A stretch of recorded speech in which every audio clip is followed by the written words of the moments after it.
I think COVID provided some funding and some prioritization for this. I mean, really, you think back in 2004 and 2005, the reauthorization idea included RTI to address a literacy difficulty that was pretty rampant. You know, up to 20% of our kids were getting through elementary school with reading proficiency.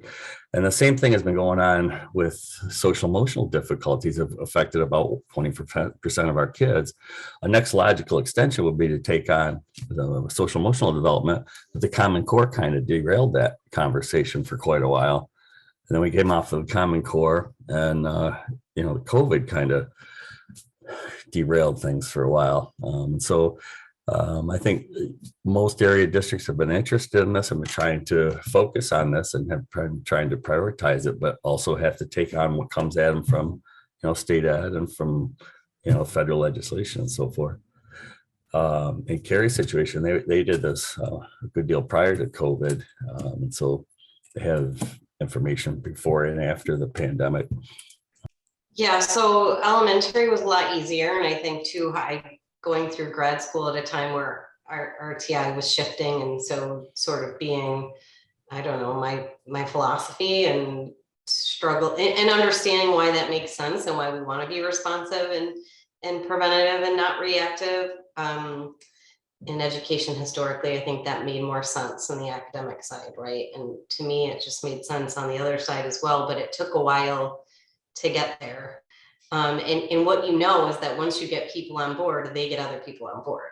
So it's kind of like, I was never in a position to do what Eric did and say, you're doing this when we started it, but you have to get your people that get it on board, and then they get the other people on board. So you sort of use their data or their positive experiences. And that's kind of what we did. And we were strategic and we moved slow, and we used the positive, outcomes to get other people on board. And we eventually got one whole building and then another building, and then we had all of our elementary buildings doing it. And then I think similarly with the secondary, it's a bigger struggle because instructional time is sacred, and this isn't the place for this, or they should know, they should have this by now. They're teenagers, like we're not focusing on feelings and behavior, we're working on academics. And so the constant conversations about why it's important, but it was so hard to get into the secondary level with that piece. We had gone to a conference, and there was I think a school district in Colorado, Jim, that was doing it, and we were inspired. And we came back from that conference, and we were going to use our model to go slow. We were going to start with one grade level, one building.